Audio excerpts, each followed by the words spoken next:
plane was operating correctly above the falls, and these canoeists came around a corner and he didn't see them, and he decapitated one of the people in the canoe, which was very bad, obviously. I remember that. Remember that? Yeah. And there was a big investigation, but he had scanned it first and taxied along and checked it, and whatever. But like rubber rafts are safer. They don't move as fast. Yep. Jerry, you want to take the gavel? Sure. Do you want to start or wait for Mr. Bill? Well, It's time. Mr. I mean, Bill. it's time. All right. Okay, everybody. Call this meeting together of the 11th of June of the Natural Resource Committee. Let's have a poll of who's here. okay. Let's Thank see. you. I'll do a roll call. Richard Craven is absent, out of town on family business, graduation of granddaughter, I believe. Okay. Ginger Redlinger is leaving for Italy, I believe, Verona, and points south.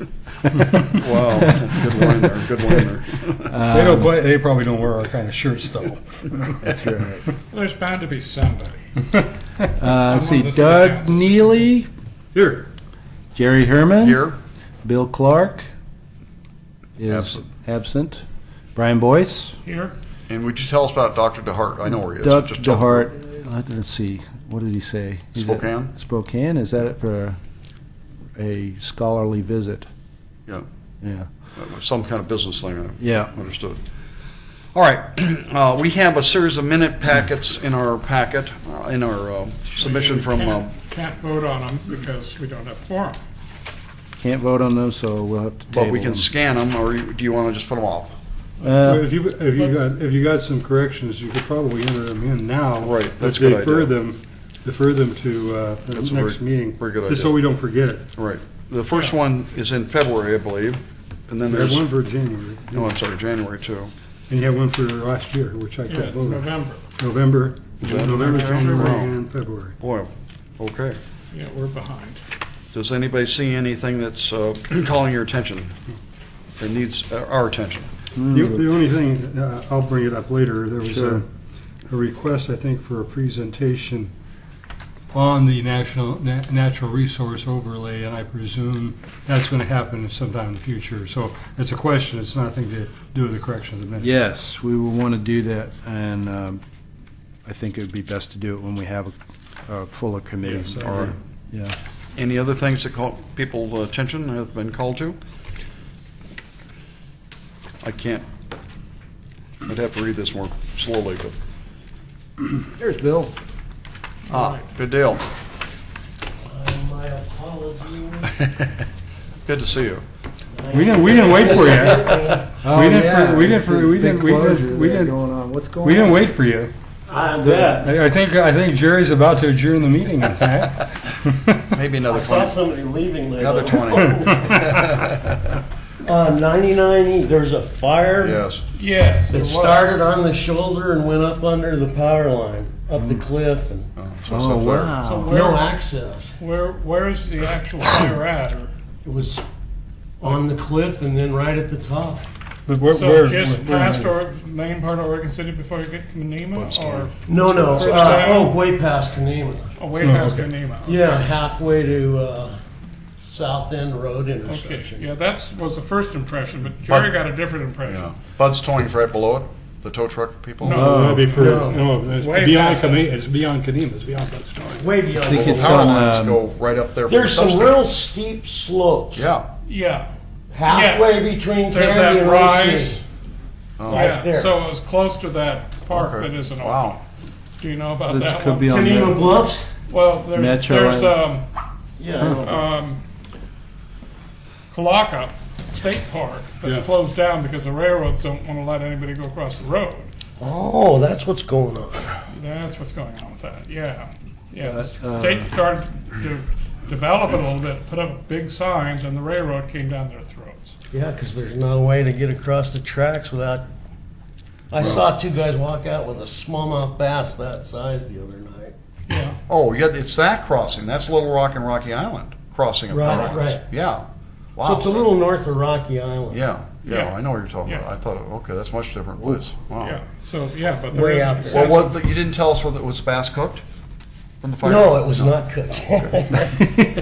Smallmouth. All right, Big one. Bill, what we're doing is we had a call to order. We're going through the approval of minutes in your packet there.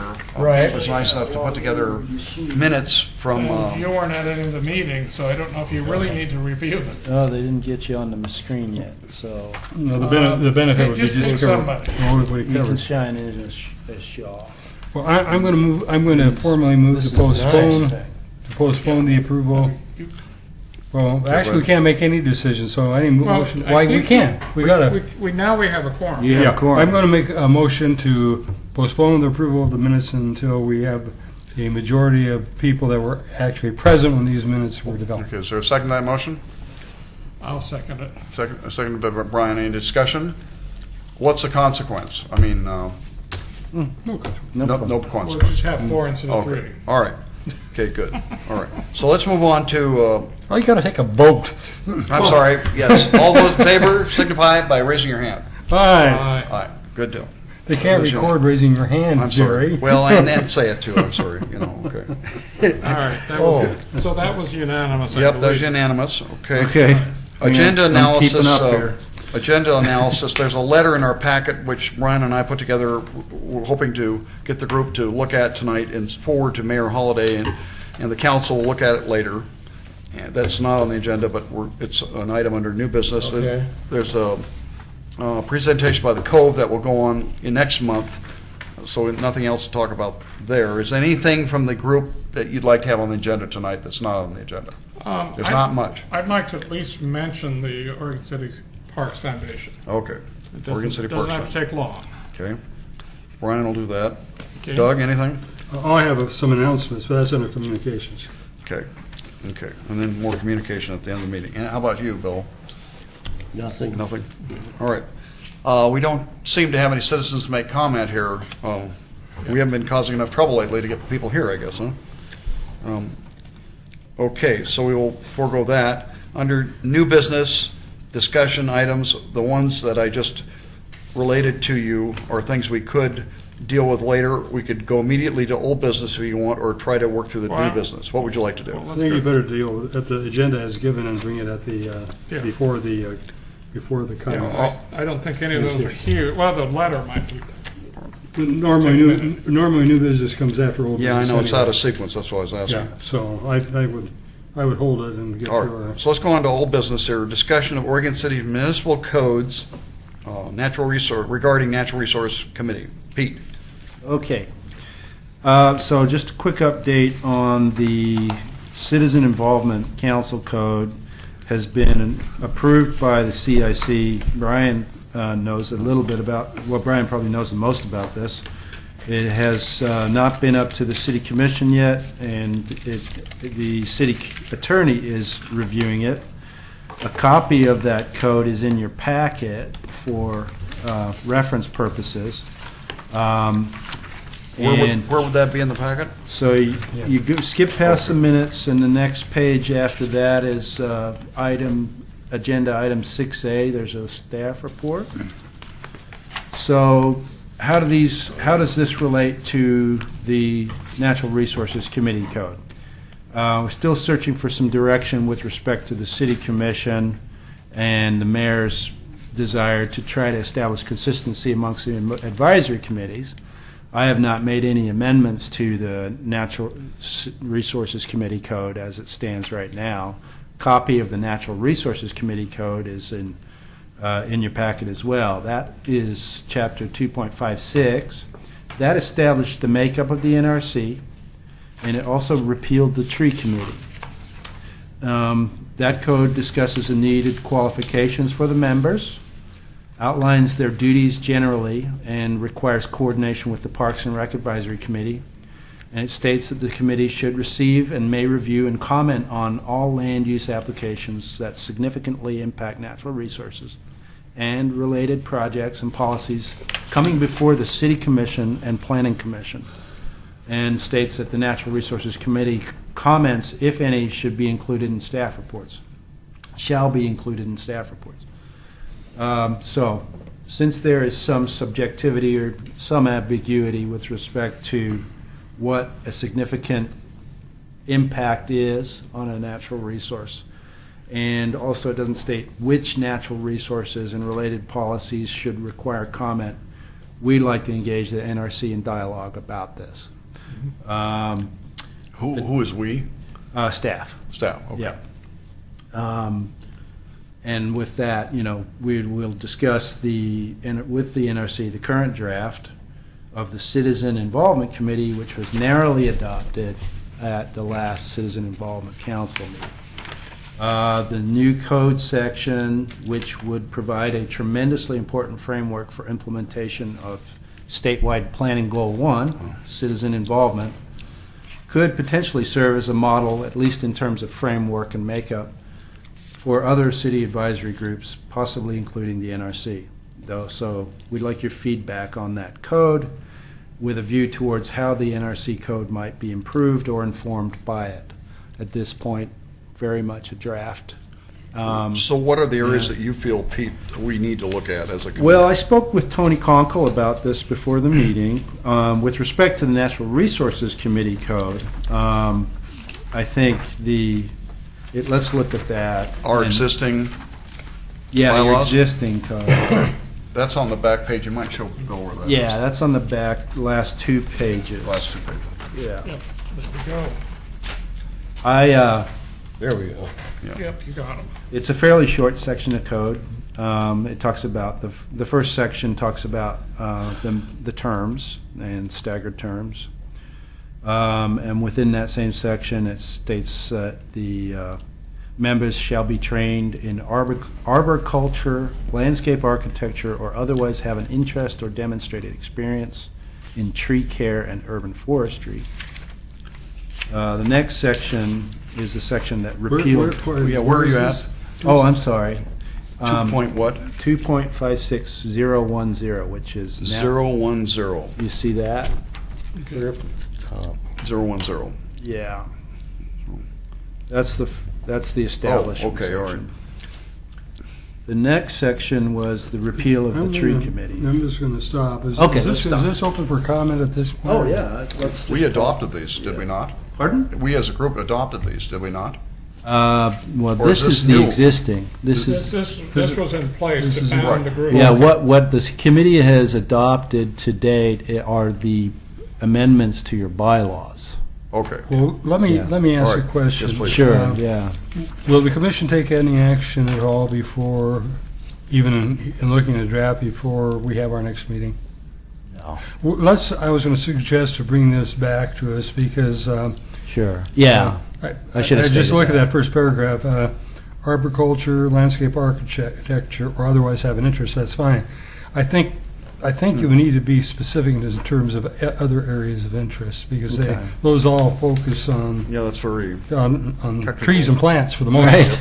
And for a lot of us, that's not necessarily our I agree completely. Of expertise, yeah, certainly you got a lot of other. Yeah. So, Yeah. but that's fine.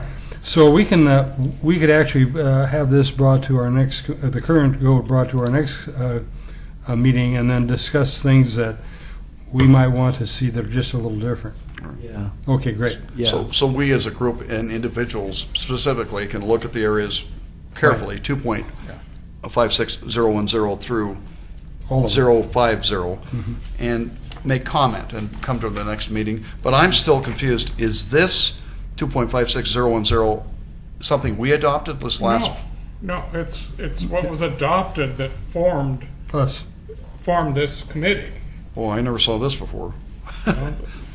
Well, I don't remember seeing that part. That's all. Yeah, it's been it's because it's in the code, it's in the administration All right. part of the code. But this is the ordinance approved This is- language. Yeah, This is what established Okay. the NRC Yeah, this is in city code. Yeah. with, Whereas I with Mayor like- Norris's signature on it. I Like believe. Doug, I never remembered it's being specific to trained in arboriculture and landscape architecture. I don't remember that, but Yeah, that's okay. I don't think remember a that's- lot of things. I do think that's a little limiting. I Yeah. agree with Doug on that. Yeah. And saying tree care and urban forestry, there's a lot more to it than those two fields, Yeah. you know. Right. Well, we don't have a big agenda tonight. We could go through the 5 points here. I would think we want all the committee to look at this. All right, okay. So we could All get right. this sent out in the next packet Yeah, with our- a request our for everybody to. Hopefully our edit it. attendance is better next time, but Yeah. yeah, we should take it upon ourselves to go through this. All right. So that's our duty between now and the next meeting. And the in July. CIC, I might add, which That's the previous two. extremely narrowly, the only reason, a reason it passed is that 3 people abstained. And you said- I noticed that. It didn't mean too much to me because I'm so new. Well, but- the guy next to me who had abstained, as soon as they held the vote, he says, "I want to change my vote."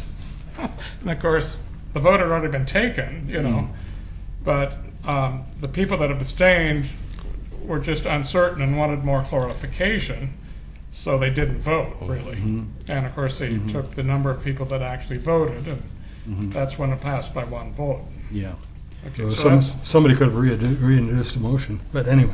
well, he didn't squeak loud enough. And you might want to tell Bill that that's the previous, because I didn't realize that till now. That's the previous part of this submittal packet. Yeah. Yeah, The yeah, right part before that that says is Oregon the City CIC new. draft. I did read that, and it didn't make a lot of sense to me. Yeah, it's Well, very And new, and Bill. for Bill's purposes and all of us, Brian, would you give us an update on what what the So Citizen you're Involvement Committee the does? CIC member from the Natural Resources. Well, No. I'm there because I'm Oh. president of the Two Rivers Neighborhood Association. Oh, okay, I'm not officially anything between this group and that, Right. okay. but I do sit on them both, so. The Citizen Involvement Committee, is this correct, is made up of representatives of the 11 neighborhood associations? Is that 12. true? 12? Okay. Yeah. 12 neighborhood associations. I thought I saw a Metro counselor on there. No, not unless you live in Oregon City. You're and a are- city commissioner and serve as a Yeah, there was, liaison. Brian Shaw has been attending those. Okay. That might be who you're thinking of. I saw Carlotta call. Oh, she might attend it, but she's not a member. I don't, well, This is city. she hasn't attended any that I've been at, but that doesn't mean she wasn't Is her there. name in there? Must have misread it. Okay. So the purpose of the Citizen Involvement Committee is in furtherance of Goal 1 for the state land use planning program, and is to improve communication and education and information about land use, but also has other Yeah. things. Well, Huh. it's a group that consists of representatives of each neighborhood association. Right. And so they It's like take up, 8 or 9.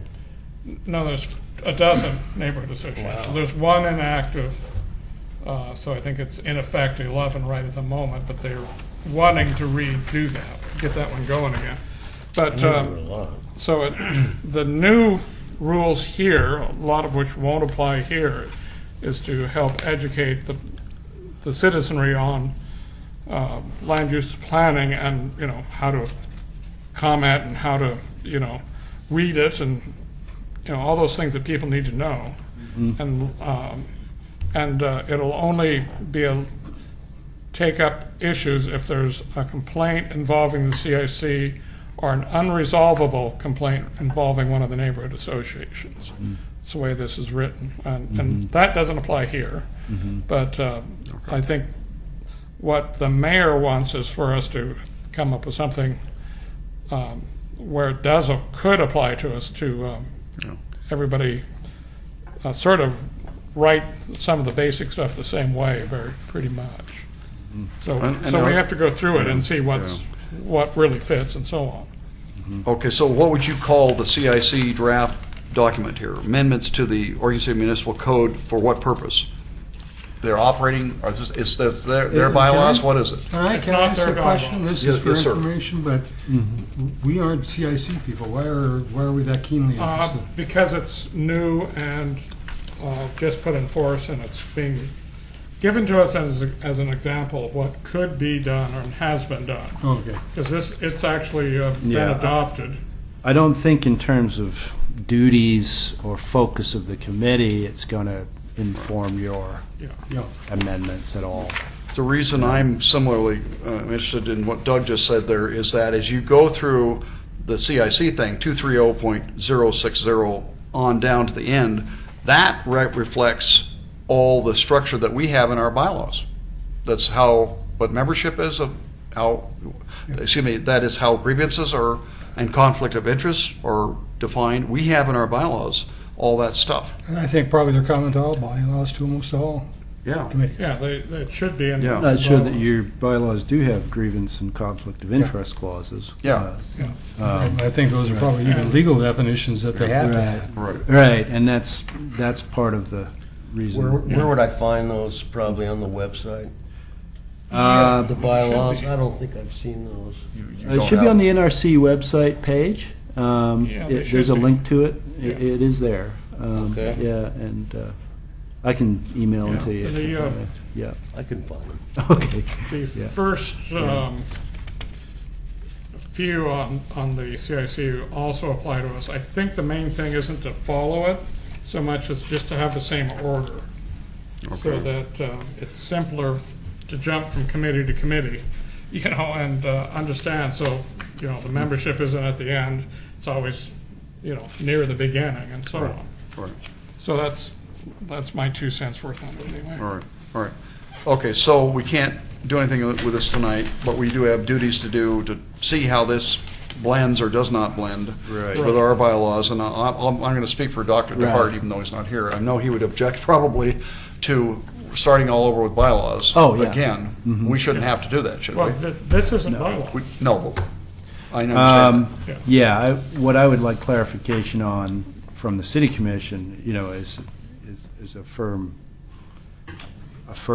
statement with regard to, this is what the NRC worked on for 8 to 9 months between 2013 and 2014, under direction from the city commission, and we'd like to see your feedback on that. Okay. Because, and speaking as the person that was working with you on those, Right. I don't see those bylaws provide clearer direction than the previous set of bylaws did. And They do. Reduce a You lot of feel. ambiguity. Yeah. They reduce the redundancy of some Right. of them. And they also make it clear what responsibilities are staff and what responsibilities are Right. not. Good. So, and then you also adopted your work plan, Right, which you amend from time to time. okay. So there's two things going on, Bill. You've got a committee-adopted set of bylaw revisions that has not been up to the city commission yet and needs to be Right. acknowledged. And then you have an annual work plan, which is totally within your purview to change or as you go through with it. Yeah. So, Yeah, and 2.56030 of the Natural Resources Committee ordinance describes in one paragraph what we broke out into 5 areas of responsibility, but used to be 14 areas of interest, if you remember, in our bylaws. So, I get the picture now. What we want to do is see if the ordinance, I don't know which is easier to adjust, leave the ordinance the way it is like this, and then the bylaws reflect what we really want to do. Ordinances are harder to change, aren't they? Well, ordinances can be changed with adequate notice and by the city commission. And, Okay. Yeah, these aren't land use decisions. All right. This is just outside the realm of. So again, Bill, when you see the bylaws, you'll see that they really define more clearly what the ordinance didn't define, because we didn't know, that was back in 98? 2000? And then, Roughly any 2000. revisions to this really need to be done in work session format, Yeah. informally, before you get up to the hearing. Okay, all right. One thing that Tony mentioned is, we'd like some more specificity with respect to the last section, which is coordination with city commission, planning commission. It's a very short section, Okay, and the it Parks and doesn't. Rec. Pardon? Parks and Rec. is- Right, so, Yeah. One of the issues with that Park and Rec thing, of course, is that they don't have it in their bylaws and we do. And that's just a matter of, in effect, we've got a liaison and Doug here. And so it's not a big concern right now, but it should be codified for in the future when we don't automatically have someone on both committees. right.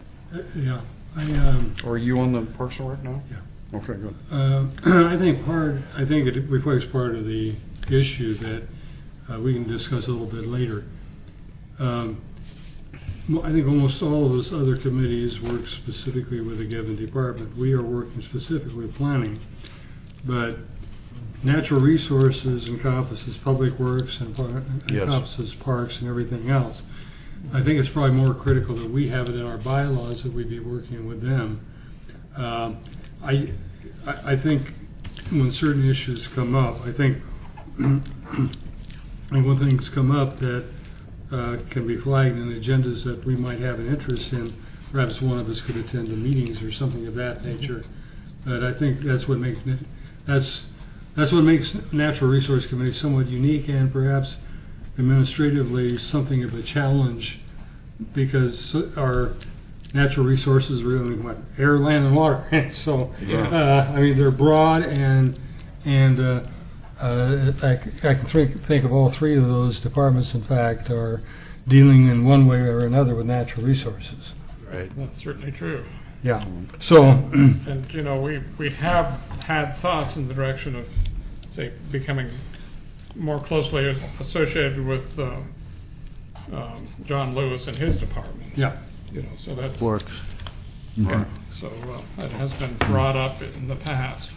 I think in many ways, though, the reason that it makes sense that we're closely attuned with planning is when certain things are coming forward, like, well, we were notified, for example, of the school district's request for a development of a bus yard on a new piece of property. I went to that particular meeting and I expressed an opinion there. And I think when we see those things flagged, it's Right. because there's an issue there. I don't think it was, the thing is, if I might, Pete, Yeah, I no. don't know if it was clear why we were flagged, and the reason we were flagged is there's wetlands there, I presume. A natural resource overlay district Right. on that. And so part of that, part of our educational and natural resource overlay ought to give us an indication of when there's something specific of interest in a development coming forward that we need to be clearly attuned to.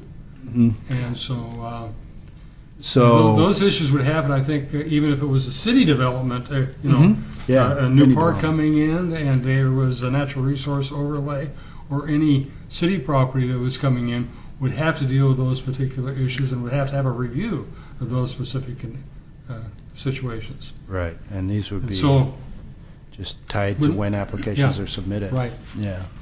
Okay. Yeah, I agree. I think that NROD applications or natural resource overlay district applications are certainly the ones that are considered to significantly impact natural resources. Okay. And so education about that overlay district is going to be a Yeah. yearly thing, I think, is necessary. Yeah, and We also have tree protection ordinances that are just in effect for development review outside of that resource area. The natural resource area is primarily wetlands and streams and other Title III resources, habitat. But the tree protection code that's in effect now, you're familiar with to a certain extent, but that is very much a development-oriented code which says that you can cut trees as long as you replant them later.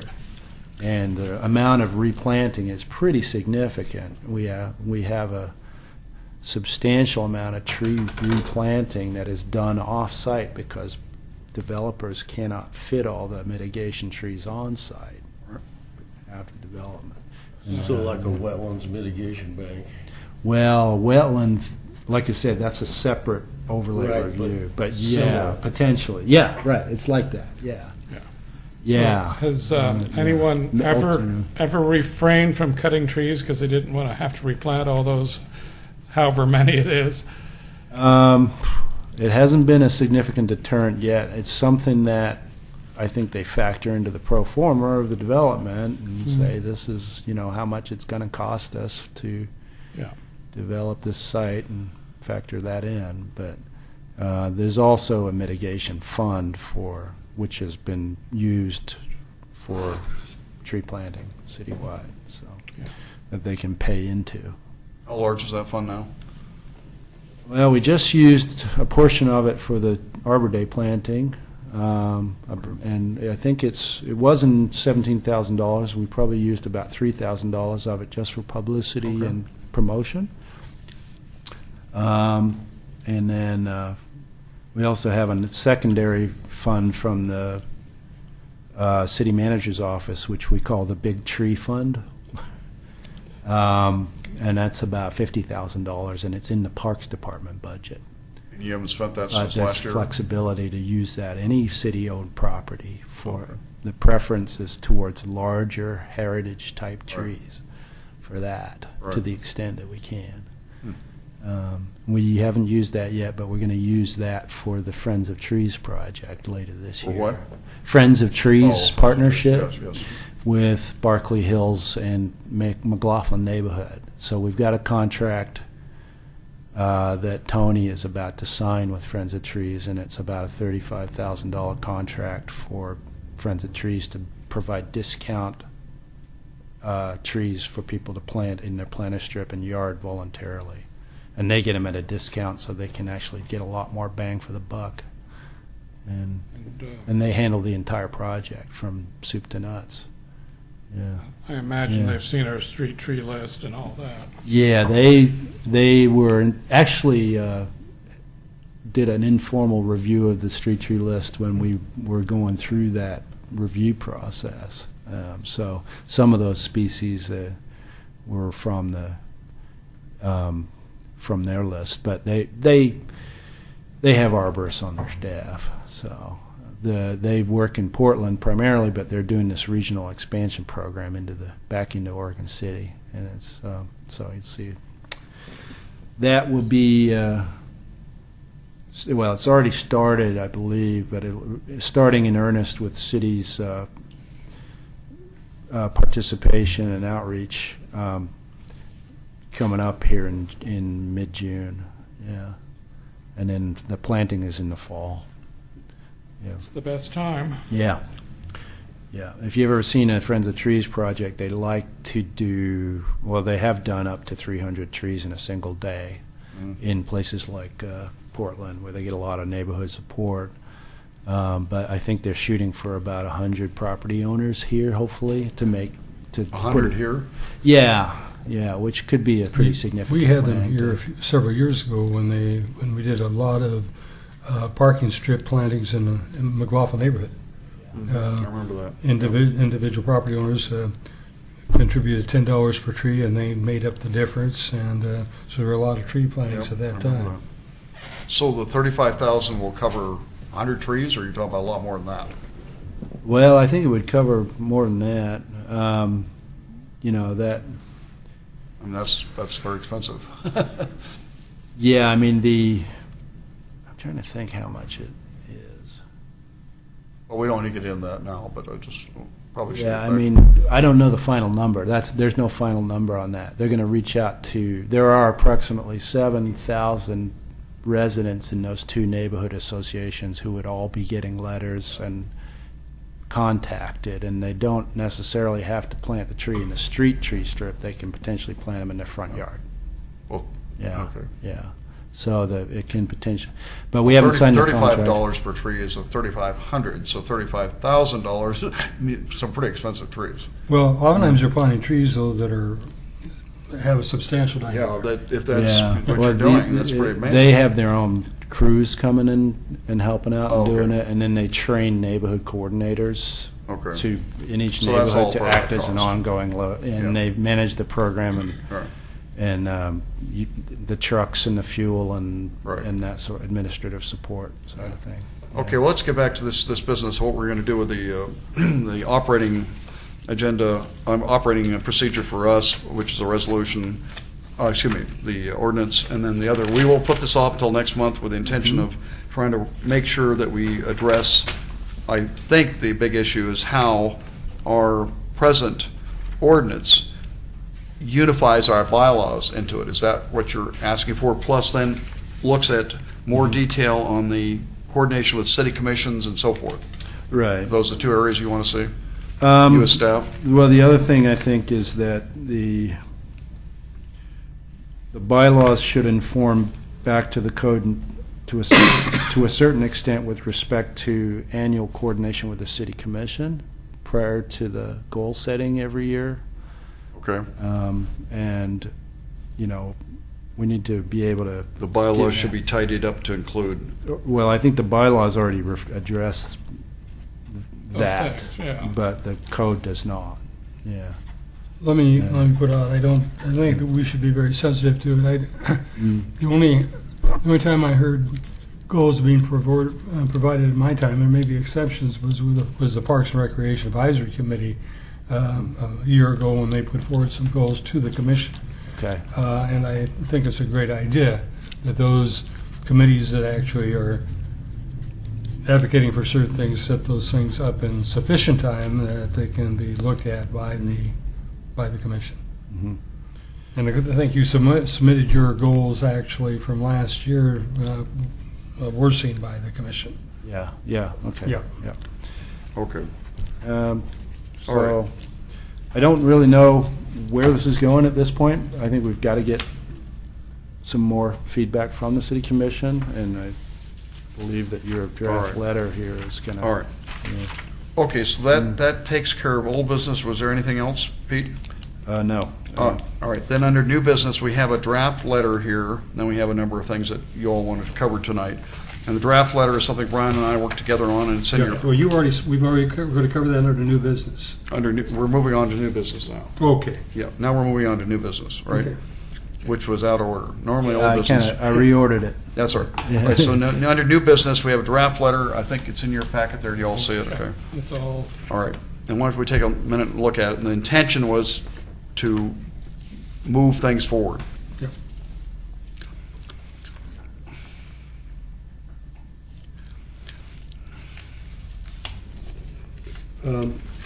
I think what everybody should take a look at, it's intended to be a draft and come back to our next commission.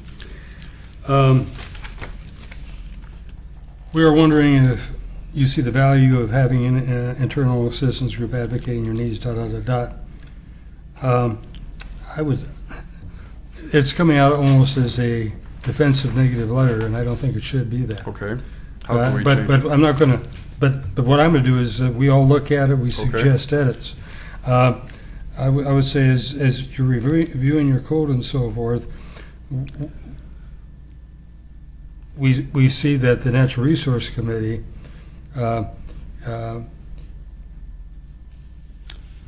should look at issues just beyond those of that are covered by the planning department and make perhaps some comments as to why that might be the case. And I'll be happy to do some edits in there. Please. But it almost sounds like we're on the defensive here, and there may be a reason for that, but I don't think that should be the way we present ourselves to them. We should present ourselves as a group that is providing benefit to the city, Right. and state the kinds of things that we feel that we would want them to look at in terms of our contributions. Okay. That's good feedback. And then the part about relating to other multiple departments. Yes. We don't even say who we relate to here. We just say we relate to one department now, but perhaps you'd like us to, maybe we need to state that. Perhaps we feel strongly that our mission should involve other departments as you would see needed. I think it should be stated in some way, and I agree with All you. right. I think we should be careful to suggest that we do not want staff from every other department having to attend our meetings.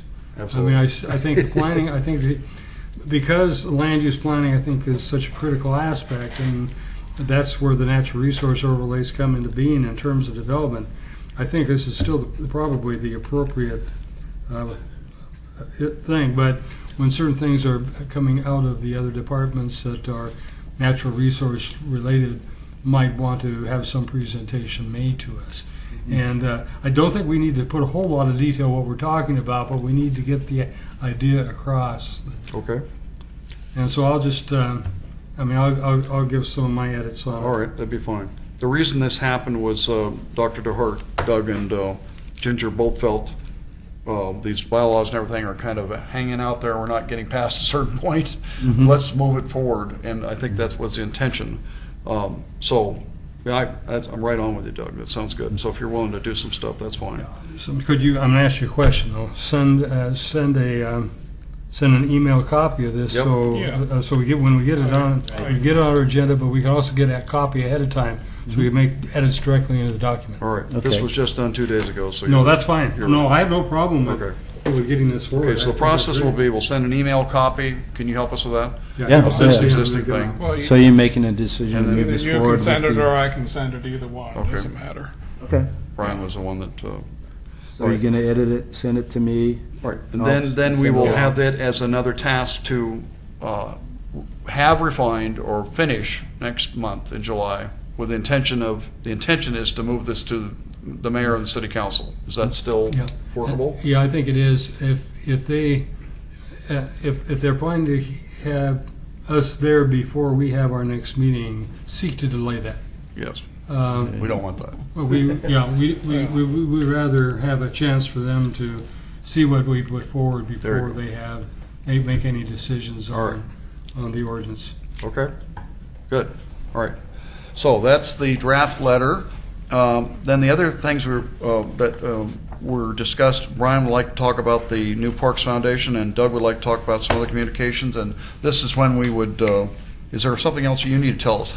Pete, under communications. Sorry, I'm writing things down. Staff updates, our updates, whatever. Okay, yeah, so Maybe we I've should deal with that first. got things listed here. Do you want me to run? I don't know what a WILP is, but I know what a Sorry, Willamette stormwater is. Falls Legacy Project, Oh, okay.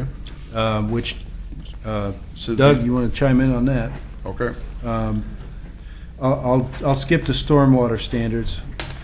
The Stormwater and Erosion Control Design Standards Manual, there's a mouthful, That is. which implements the stormwater plan for the city and our National Pollutant Discharge Elimination System permit, which we share with some other cities in Clackamas County. So those standards that we updated and adopted in May will be going into effect. The City Commission adopted those May, and they go into effect on August 18th.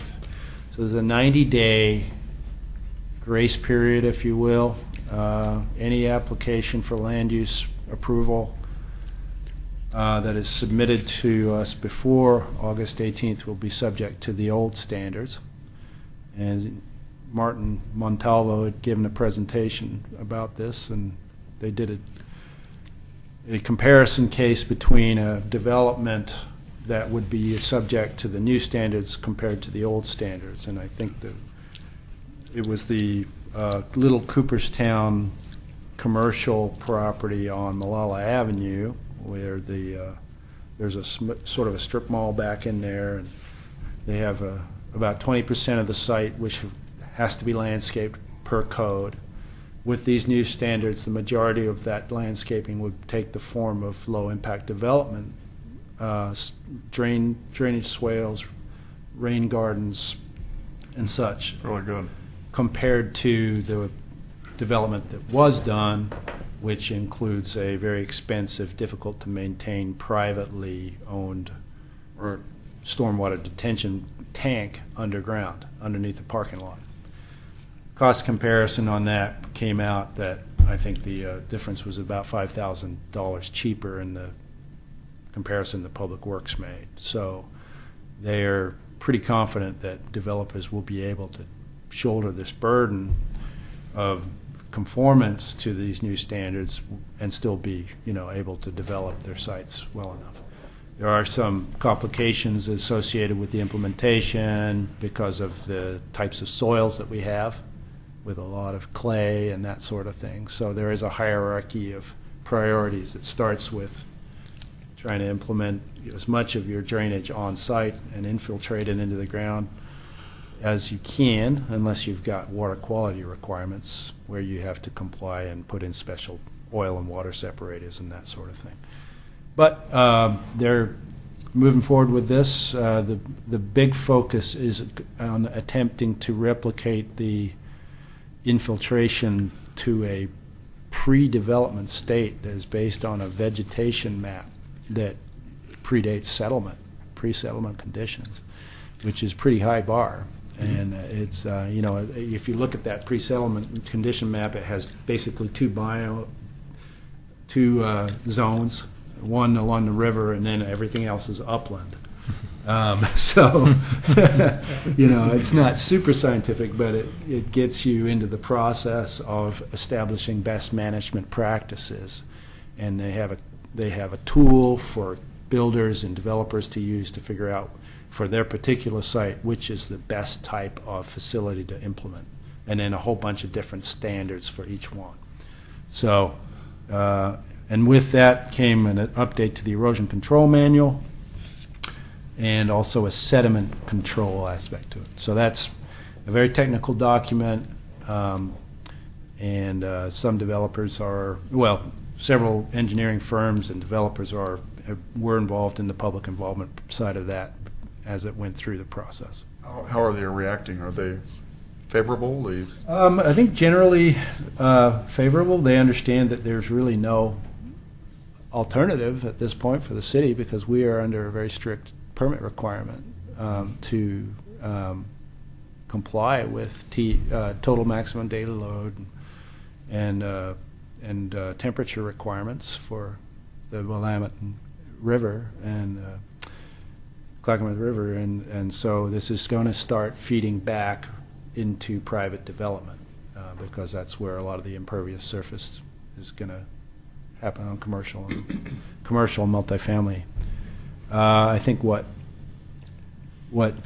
may end up, there's a certain exemption for single-family subdivisions, but those subdivisions are going to be doing larger scale detention facilities and that sort of thing. So there's probably going to be amendments as we go forwards with this. Yeah. So Beaver Creek Road. Just want to make a comment. Yes, go ahead. I think this is great. I think anytime we see a stormwater event in Oregon City and we watch those streams just start belching out water, and lots of that is because all our gutters open directly into those streams and so forth. Right. So I think this is a tremendous effort on the part of the city, and I'm glad they're doing it. Well, I think you raised the other point, Doug, that there are stormwater impacts outside the city limits that these standards have to ameliorate. And it's often an area outside our jurisdiction, but it's causing down cutting in streams from stormwater facilities that are draining into them. And so the county's adoption of the standards and the city's adoption of the standards will hopefully start to tackle that problem. And they are the same, the county and the city, pretty similar? Well, we're adopting a version of the Water Environmental Services Manual. Okay. With some County tweaks. department. Yeah, Yep. yeah. Good. So, Okay. yeah. City Commission has directed staff to readopt the Beaver Creek Road concept plan, which is the area east of Beaver Readopt? Creek. Yeah. So, It got stuck in the courts. yeah, it was appealed to Land Use Board of Appeals, and then it was appealed, and then it got tied up with the Urban and Rural Reserves Appeals, which was a regional legal issue. So until the Urban and Rural Reserves decisions in Washington County were taken out of the equation, then it went back to Metro. Metro amended the map for Oregon City so that the plan can be readopted. Essentially, we're talking about 400 acres on the east side of Beaver Creek Road. Northern portion of this area, which is under multiple ownerships, is for employment land. And the southern portion of that area, which includes the Oregon City Golf Course, is mixed use and residential. So Metro has amended their map to reflect what we adopted. Now it's been 7 years. Yeah, the suit, as Yeah. I recall, the suit Yeah. brought forward by Elizabeth. Yeah, Elizabeth Grazer Lindsay from Beaver Yeah. Creek. Yep. Metro had, we had talk about designating that whole area industrial. And I'd like to spend some time on this, if I may. Yeah, absolutely. There were a lot of, I was on the commission, I actually served on the Citizens Committee at the same time, so sat at the same table that Elizabeth did. We had a lot of feedback from residents in the area.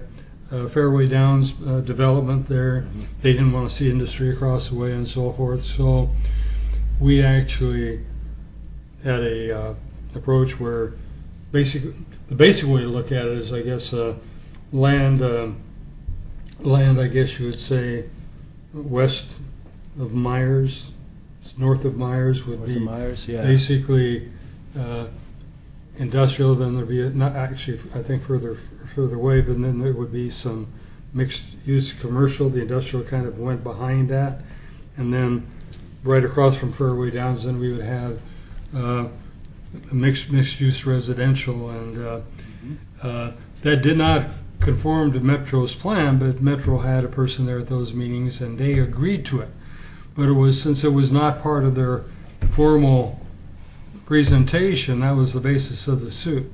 So my understanding is basically Metro has adopted what the city put forward to them. Right. And I'm going to ask a question.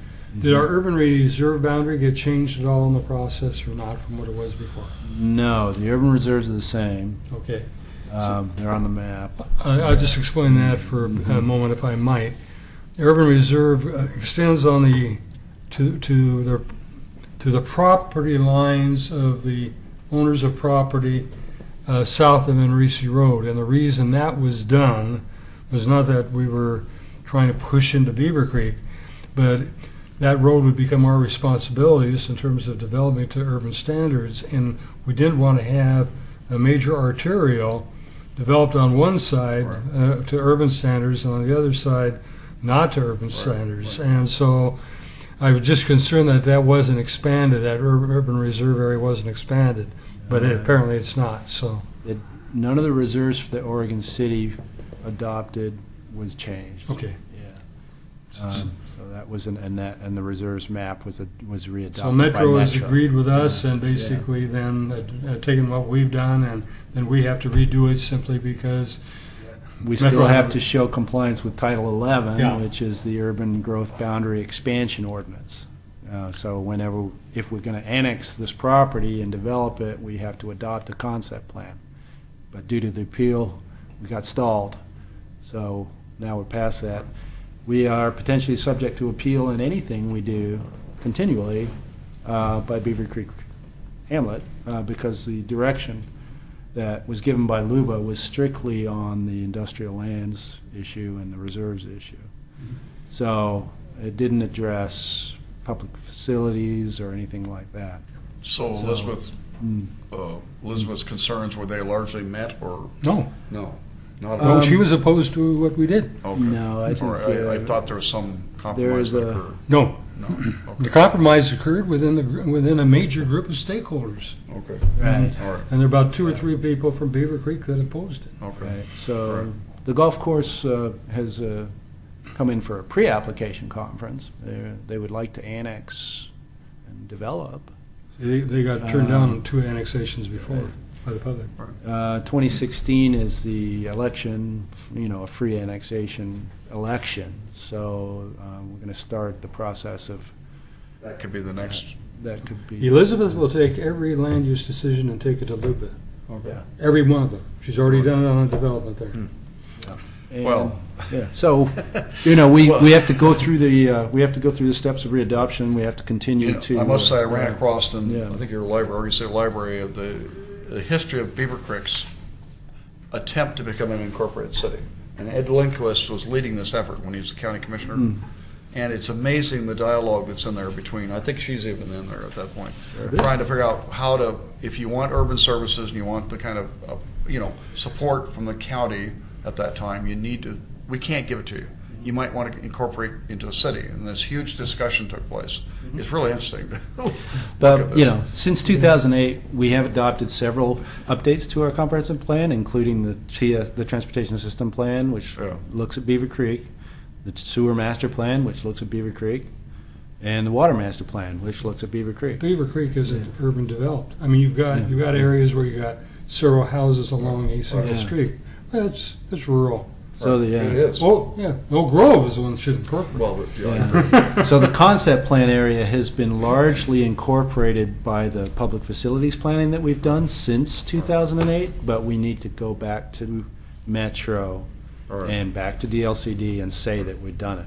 And the city commission is the first step. And we will probably have to adopt some updates to some other public facilities plans I as wonder, well. Bill, if you're aware of these concept plans, that they're a metro regional Metro government requirement. Yep. Are you- And they, I haven't read them, but I'm familiar with Okay, their. it's kind of particular to Oregon, I think. yeah. I'd Before like to anything- mention something, Sequoia Crossing, where the trees got cleared years ago, probably 8 years ago. Right. I'm really impressed with the quality of that very close proximity housing that's in there. Now, having said that, I'm not very happy with their road. It looks Oh, like yeah. a bombed out area over there. Yeah. When are they going to start planting trees in there? It's just Well, we're bombed out looking. conditioning every building permit to come in and do their mitigation. So there's a specific requirement on all of those to provide 3-inch caliper trees planted in the yards and 4-inch, there's a total requirement throughout the development for 296 inches of mitigation. Okay. And we're making sure that that is tied to the occupancy of any new building permit. It seems like the street tree corridor is not established, the street trees, unless I'm wrong. Within seem development to be or missing. along there? They should be in there. Okay, well, I may be there- wrong. But what, yeah. Mm-hmm. the character of it compared to Sequoia Crossing looks beautiful. You know, it's pretty amazing, right next door to the senior high school. Mm-hmm. Wow. Well, Tony Conker would tell you something that was absolutely correct, and I was responsible for the vote on it too. The developer wanted to actually preserve a grove of trees, and we rejected it at the Okay. commission level. I think it would have been a very different picture had we not made a bad decision. There was a good reason for the bad decision, but the result of the decision I remember resulted in what you see there, and it is, I agree The with you. bombed out character. Yeah. that. Yeah, so the initial application that Doug is talking about was a type 3 application with a variance of lot width to do some attached housing and preserve some tree growths. And- Okay. And it got And denied. the commission, And so the said- developer city came back Planning and commission, said- I think, approved it, Yeah. and the city commission rejected it. I voted for the rejection, and Okay. it's one of the bad mistakes I made, so. But the developer came back and he did a straight subdivision. Well, Um, sure be nice to yeah. see that a priority area. Yeah, no, The housing is yeah. not as fancy as Sequoia It's Crossing. the only alley-loaded subdivision that we have so far. Okay. So the What does that mean? So the majority of the homes in that subdivision take the vehicle access from an alley, not a driveway on the street. Oh, So in terms of urban design, it's a little more desirable in a higher density subdivision. And it provides more space to plant trees instead of driveways. okay. So that's kind of why, it's an R35 zone, so. Okay. Anyway, Thank you. I hear you, and we are hearing from people who are, because there's 5 or 6 different builders in there, so the homes are getting built at different rates, and the final tree planting will be absolutely 296 inches plus. Okay. So, anyway, Tell us about the Cove. so the Cove project, the apartments that they want to build on the old Glacier site there have not been submitted for review yet. They've done a pre-application conference, so as a land use planner, I can't really comment beyond stuff that's not submitted. Laura Turway is almost daily talking with the developer about the application Okay. and how it needs to apply for certain modifications to the site plan code and that sort of thing. Is this developer in conjunction with Document Cove LLC? Are they the ones out of Yeah. Colorado? The architect is in Colorado. But it's still, no, it's still the original. Yeah, Still part of the Cove? yeah. The Ed and Randy are consultants, I believe. They're consulting now? Yeah. Okay. Yep. So yeah, Reverse they're still. order. Reverse order, sounds like. Well, there's a lot of, You're running out of money. yeah. That's a good reason, I guess. Okay, all right, that makes sense, okay. We have, high hopes and expectations for the project. We want to see it move forward. We want it to get. You might want to tell Bill where this is. Yeah, so behind the Oregon City Shopping Center on 99E, you know where that is? Fisherman's Marine. Oh, yeah, yeah. So behind that, In the floodplain. in the floodplain. In the floodway, Um, but build up above both. So there's some significant cut and fill to get the units, the 200 units, 220 units above base flood elevation. And design flood elevation is a foot above base flood elevation, so it's like 52.3 feet. So they got to do that, and they need a grading permit and a Corps of Engineer permit and that sort of thing. So there's some significant work to be done in that regard. They're working with John Lewis and Public Works on the larger plan, which is the area immediately adjacent to the cove, where they would like to eventually do a pathway and a mixed-use development over there. But they want to start with this apartment complex. And We used the flood level plane, if I'm not incorrect, based on the 64, now the 96 flood, which is 2 feet higher. I believe ours is on the 96, but it should be based on the higher one. Yeah, it was. Yeah, okay. But Metro's is goes by the 96 flood. We are actually 2 feet above the floodplain Okay. in the general Metro area. Yeah, that makes sense, because Yeah. it's, yeah. Certainly that wise makes to go sense. with the highest possible. Yes, yeah. Yeah. I was just in Tony's Fish Market and they had them all marked. Yes, and it was it- like 2.5 feet higher for Yes. that Right. 64. Right. I was Right. surprised because I thought they were close to the same height. But Yeah, at some locations, they probably were. that's true. Yeah. So, yeah, Okay. Laura's working with those guys. Does it look like it'll start this summer or fall or something, or you don't know? I honestly can't Okay. answer you. I thought that the newest DDA, you know more about this, you guys, Well, did I don't know. include a provision to look at the dredging of the channel. Okay. Is that true or not? I don't know anything about the DDA details and what kind of Okay. permit they I need don't from the think it does. Corps. Okay, Yeah. well, at the Yeah. Oregon City Business Alliance, I brought a bunch of Yeah. people in to speak about river-based tourism, and Eric Underwood was asked right there by several of the business people, Dan Fowler and others, is the permit in place to do the dredging? And his comment was yes. The permit's in place. There's two parties that have to sign off on extending reauthorizing the permit. One was Division of State Lands, which did, and now they're waiting for the Corps' decision, which should be favorable. That's good, because that permit's worth a lot of money. But I don't know if that's Yeah. a requirement on the developer or not. Mhm. You don't think it is? I don't think it is, but I don't know that. I think it is, but I want to think it is. Well, I want to think it is. You're But maybe gonna- not the, maybe not the they- apartments, I don't know. The thing is going to have to re-dredge in another 5 years or so anyway.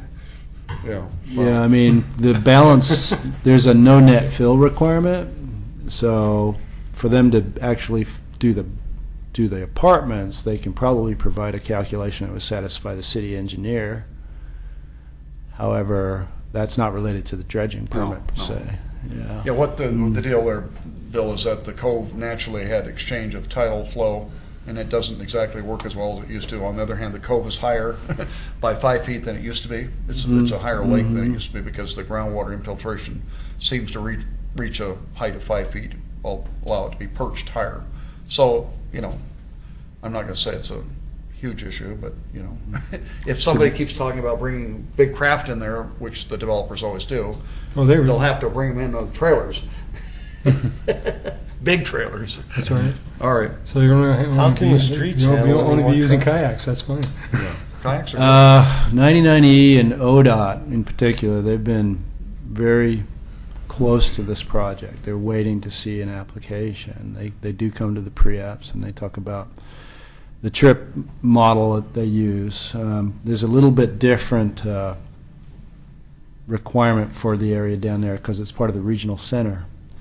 So when we adopted our standards for transportation congestion, we adopted a new standard that said that we will accept congestion in the regional center because there's no money to fix congestion. So what they're saying essentially, Bill, is traditionally you had an AM peak hour and a PM peak hour, and that's how your city analyzes traffic. Now we say your peak hour is an actual 2 to 3 hour period. You flatten out that peak, people make different driving choices. They leave for work earlier or later. They come home from late work. So the whole idea is that we're just going to make people modify their behavior because there's not enough room to build more lanes. You can't build your way out of congestion. And I think that most cities have kind of embraced this new methodology, at least in the Portland metro area. The idea now is to concentrate on providing as much alternative mobility as you can through pedestrian and bicycle routes, and try to manage what congestion you do have by either not making it worse through going beyond what your zoning allows, or adopting a new standard for your regional center, which Oregon City has. And because we have what's called a multimodal area down there. And so that's something you see throughout the Portland metro area, where the area as a whole is experiencing the same thing. And it's a tough choice to make, but it's the only choice out there right now based on the lack of funding for transportation facilities. The gas tax has not increased. Vehicles have become more efficient, so ODOT can't find money to build new roads. So, yeah. Okay. Can you tell us kind of about a the busy- LC project? I'm sorry. Anything else? It just seems like kind of a busy area to throw Busy. 200 units in. I don't Well, don't yeah. disagree. And a big don't know. portion of the site plan and design review will focus on that multimodal access, bike lanes, and those people will have, they will be commuting to Portland metro area largely if they're working. So it is a transit corridor. You get credit for that, so. That whole area is going to be important, I think, for Yeah. access to the Blue Heron site once it Right. opens, Yeah. especially if Metro goes ahead and reinstalls a bridge there for pedestrian. And General idea from a land use perspective is that you try to minimize you try to improve the job opportunity at the same time that you're increasing density. Yeah. Before we leave the cove, I just one other thing.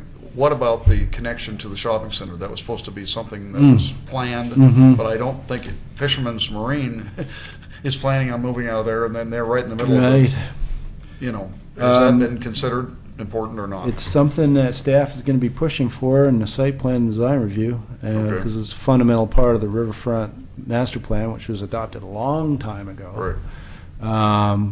And all those connections between the cove and the river are very important. So not only that, but the congestion thing that we just talked about requires that the city, or the developer actually in this case, propose alternative mobility standards. So they have to not just build sidewalks, but also show that they're providing as much connectivity as they can. How they do that, I don't know yet. Wasn't there an intention, though, to create a boulevard connection right into the shopping center? I saw that on the regional transportation plan. Mhm. That is and on the TSP. I don't know how it's going to play out just yet. We are requiring the cross connection easement, but I don't know that we can exact from a developer who's not part of an application. And Let's, so it says in the development phase, my suggestion is to notify us of the planning commission's review. For one thing, if we think things need to be modified and so forth, it has to be brought up at the planning commission. If it comes to city commission and we haven't raised issues, That's a good point. we have no standing. Yeah, that's absolutely correct. I agree. And so I think it's critical. And you are informing us when the meetings occur and so forth, but to really flag those, particularly on the code development. Well, yeah, and plus in July, we're going to ask the developer to present, so. And the request we had for the July meeting, in part, was to look at the covenants that we as a group a year ago or so felt were important, and maybe 3 years ago thought were important for retaining trees and or creating habitat corridors. And we want to. I think questions is, are those still intact at this time in the thinking? So that's the reason for the July thing, though. Okay, you want to tell us about ELC? Yeah, well, you can probably do a better job than I can, but I'll tell you what I know, what little I know. So the Clackamas Community College had a bond that was approved. Going to do a significant amount of new buildings on their campus. They're going to revise their master plan. They're currently going through the master planning process, so the scope of what the campus at large wants to do is very large. Approximately 125,000 square feet of new buildings and expansion of programs as well. 125,000. Yeah. Two-story mostly, new community center, new chemistry wing, several other things, including the ELC project, which is hopefully going to be a combination of things that they want to do, which includes taking the sediment out of the old ponds, getting rid of invasive species, improving the overall water quality and interpretive experience as well, upgrading the trail system, and they're doing it with a grant from Metro, Nature in the Neighborhoods. So that project is its own project. They're probably going to submit before the master plan is submitted, and present to you guys that project hopefully in July. Is it John Van Stiveren, who with Pacific Habitat Services is their biologist, who's putting together the natural resource application for it. We anticipate that would be a type 3 application rather than a staff level decision because of the nature of what they're doing. They're going to be proposing some new structures within the Natural Resources Overlay District, which would increase in some areas the level of impervious surface beyond the threshold that we're allowed to approve as staff.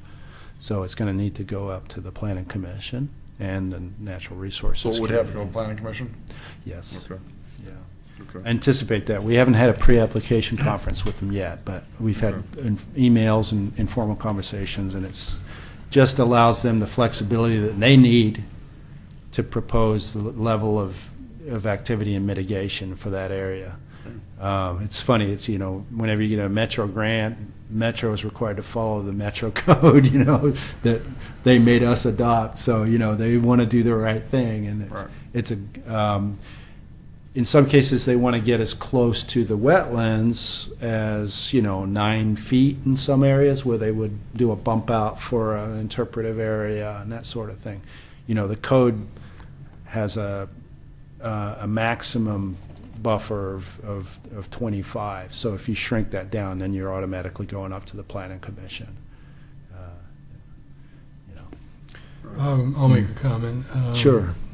And I think it was because I am the chair of the Greater Oregon City Watershed Council. I was invited to a meeting where the landscape people were making a presentation. Okay.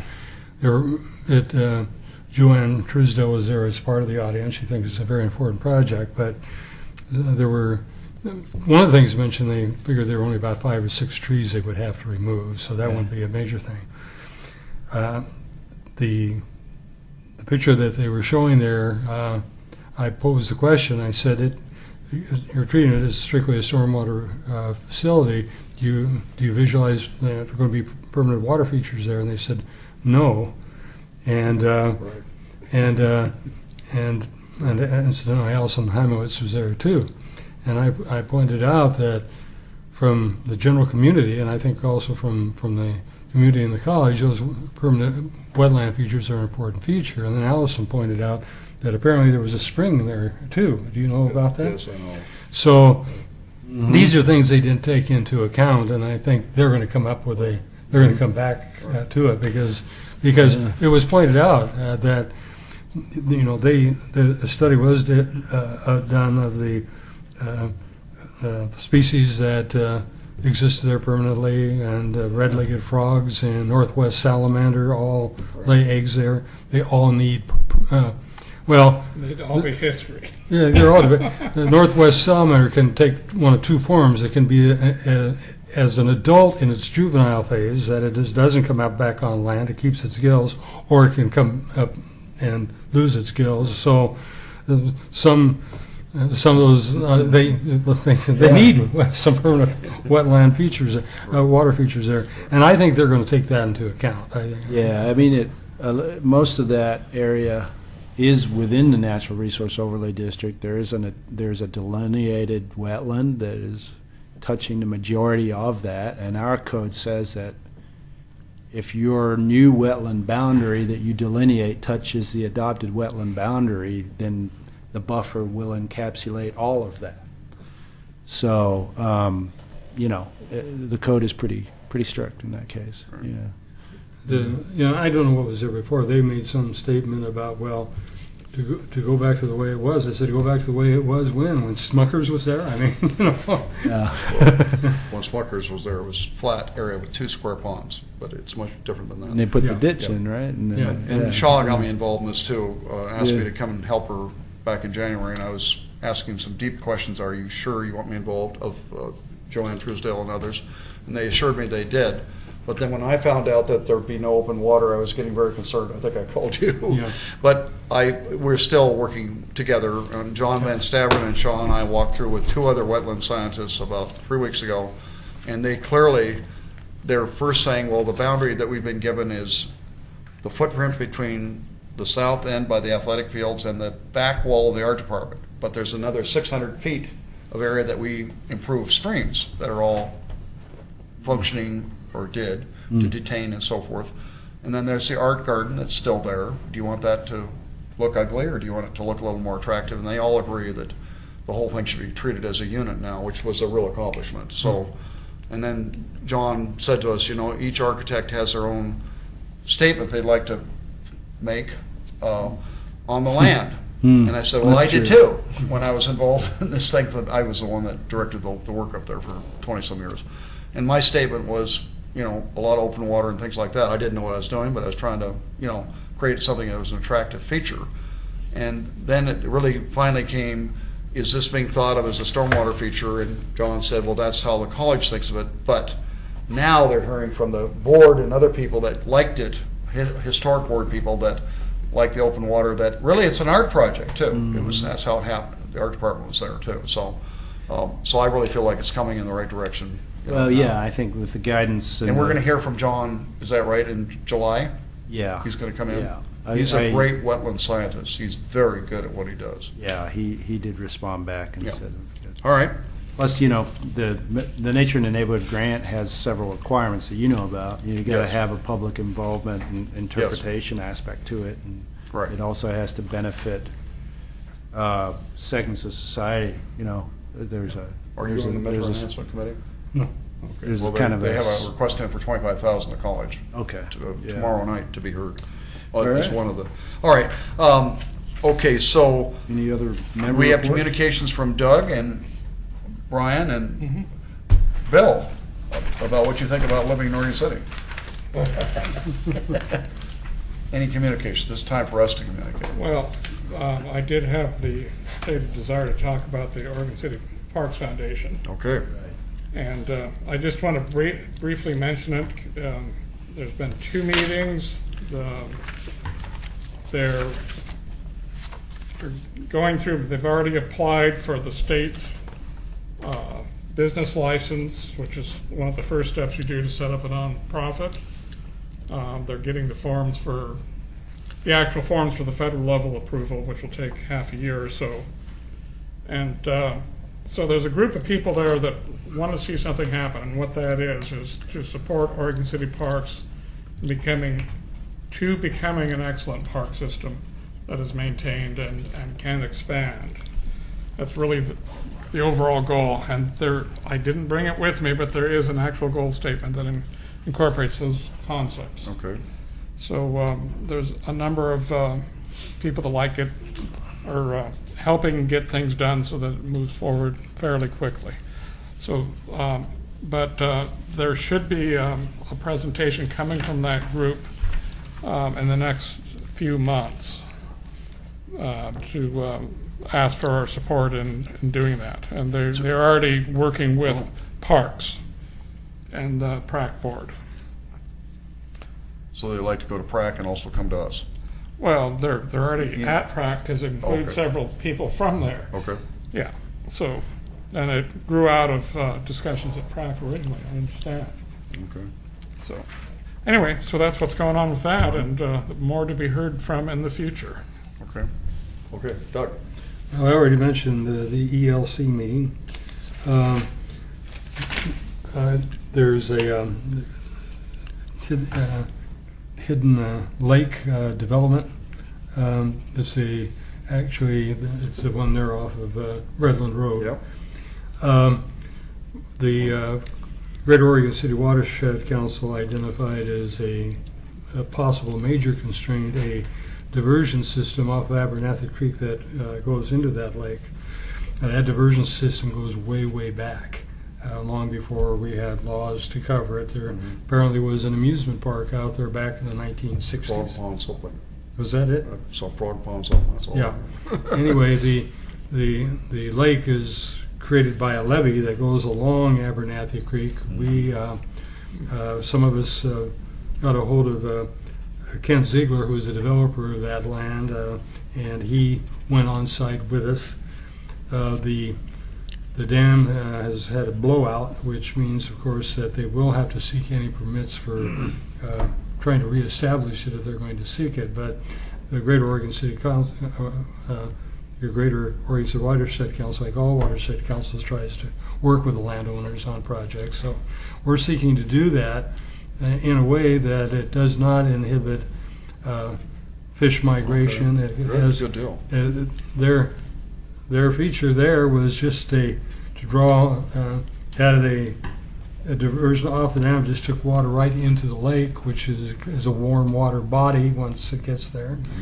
All kinds of catfish and bass and so forth that are in there and so forth. And they have very, very seriously that many juvenile fish that go that direction to get back to Abernathy Creek would survive it. And you'll hear reports of the huge number of cohos that used to go up Abernathy Creek. And it may well be that is had a major impact. So Greater Oregon City Watershed Council is going to work with their homeowners association to see what could be done to make sure that we have the juvenile outmigration capabilities restored in that particular area. Yeah, it would be good to get the Fish and Game people involved in Yes. that and get their 2 cents worth, Yeah, but, well, we will be in contact, especially since the dam blew out. So does that mean the lake is not there, or it's way No, down? the lake's there. Way down. Well, I'm not sure it's way down. Ken Ziegler feels that it's probably fed by springs too. But I think that's unknown. But no, the lake is not well down. Water was not going to it when we were there, but it was already the water levels of Abernathy Creek had dropped anyway. So how it functions during higher flows, we don't know. Okay. Good.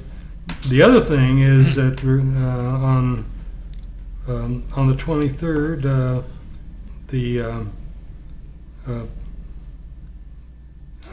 I'll come up with it. Newell Creek Open House is occurring, I believe, at 6 p.m. at the Pioneer Community Center. Really? Or is it here? 23rd June? 23rd of June. Okay. 6 p.m., I believe, it's going to be an open house put on by Metro on Newell Creek. If anybody wants to come to that. Okay. Okay, great. What will they be doing? Seeking input or showing I off think- a design or? Well, I think there'll be, usually open house, they're probably going to have some display boards up there and so forth, but they're a long way, I think, from any decisions. There was a stakeholders meeting before, and the big concern is the trail bikers and versus people that are hiking in that area and Right. so forth. And so I can't tell you what's there because I haven't been to the open house yet. Okay. Yeah. I'm not involved in it, but I'll be going to it. I would expect them to have displays on what the conditions are. And, Yeah, I would expect that and too. ask for public input. Yes. Where's I that think- gonna be again? I want to say at the Pioneer Community Center. Oh, yeah, that's right. I don't think it's here, but Probably around 6 or 7? 6 o'clock is the time I have 6 down. p.m., all right. But I don't know if I It's have usually the the last 2 hours. location. Look and see if it's, That would be a good one to be at. I really feel But anyway, I'm strongly- sure it's on the 23rd, 6 p.m. Yeah, Okay. all right. Are Mule the- Creek Canyon Open House at the Pioneer Community Center. Yeah. Is it in the basement or the regular building? Says, just says regular building, I think. Okay, regular meeting. 6 to 8 p.m., June 23rd. Yep. There's a flyer on the city website. Okay, So, that's something we should make all our What members day of know the week about. is that? June 29th, let's see, that is Tuesday? Tuesday. yeah. Tuesday. I probably can make it then. Yeah. Brief presentation and refreshments. For Okay. assistance in Espanol, please contact Sofia Basto. Is the bike integration thing working, or does there seem to be a bike, how do I say it? I think it was a division of opinion. We'll have to- I don't think they're at that, I don't think they're at Okay. that stage in the All right. planning, frankly. Yeah. I mean, they had their stakeholders meeting about 2 or 3 weeks Right. ago. Shaw Spady was there and Okay. expressing her concerns, so. Just opened up the fact sheet for the meeting. It says that it's the third community open house to help shape future public access. Next step will include an overview of feedback received so far. That's not this. The second community open house in October brought together more than 40 people to discuss the future of the canyon. Comments on activities and facilities that people wanted to see, including day use areas, trail networks, educational experiences, and wildlife viewing. So they'll have a few presentations, and then they'll have an interactive event, and And I- food, and a chat. I think maybe people, I don't know if it's been announced here, but I think you might have heard about it. It's not Warren or Milne Road anyway, but the road that extends from Warren and Milne by the Bank of the West. Yep. That area, an area back there has been purchased as Metro as potential public access Really? area. Yeah. The former giant shopping center complex? No, No. no. This had nothing to do with that. Walmart. No, that's on. It's This is real Bank of close. America, Warren and Milne. So the Bank of the West, excuse me, is between that. I mean, Oh, you got housing and everything Oh, else okay. between that. Okay. Yeah. Well, I'd sure like to sue them. So my guess is that's going to. I mean, they're going to probably have some discussion about that newly procured property. That's been a real recent procurement. Yeah, That's yeah, good. maybe more recent ones. Very good. And that's in the city, and, so if they Right. develop an access point there, then it's site plan and design review and natural resource Okay. application, so. Yeah. Yeah. Okay, any comments from anyone else? Okay, why don't we build our agenda for next month? I think it's good to do that. And I just Okay. tried to put down, you got anything else? Well, no, I don't. I was just going to say we had several items that we Right. tabled for next Right. meeting. Exactly. And one was the, under old business, the ordinance and bylaws integration or whatever we're doing, Amendment Minutes. status, and the minutes, right? Lots of, minutes. Lots of minutes. And then the letter to council, Doug's going to help us with that, and others take a Yeah. look at it. Now, I think that it needs to be framed in a way that maybe even reflects the any changes that occurs in the ordinance. Okay, And have the letter actually all right, be directed that direction. okay. All right, and then presentations, we are going to hear from John Van Staveren regarding LC, and also COBE update from who's that gentleman? Reed Stapleton, or Mr. Stapleton. the consultant that they have working on the. Okay. Yeah. All right, and then under new business, I'd like to talk to the group about the Lower Clackamas Task Force. Brian and I are trying to address some issues with a bunch of other people from Oregon City, Westland, and Gladstone on Willamette and Clackamas River confluence issues. But I don't want to get into it now. We'll have more to say next month. Any other new business? The only thing we need to keep on, we don't want to Enrod. overload this one, but Yep. don't forget the natural resource Natural overlay, resource have a presentation. presentation, but But I think we're getting really full on this next one I anyway think- already. It's getting pretty full. It really depends on which of these if both presentations happen. Right. then for sure. Exceedingly full at Yeah. that point. Yep. So, All right, so the Lower Clackamas River Task Force thing, we'll just deal with it if there's time, if there isn't. But I don't know what else to put under new Well, business. you could do it under your communications to talk Yeah, about I what's mean, We going could- on. all right, we'll do that. Yeah. So is there anything that we should have under new business that you all feel strongly about? If not, everything we're dealing with is backlog, which is everything good. is old. Huh? Everything appears to be old, will be old Right, business. all right, okay. Yeah. Any more for the good of the order tonight? Okay, are we, have a motion to adjourn? So moved? Okay, a second? All those in favor? Aye. Yay. Okay, we're adjourned. Thank you all. Okay, I like your gavel, by the way. Now I'll look at it closer. Not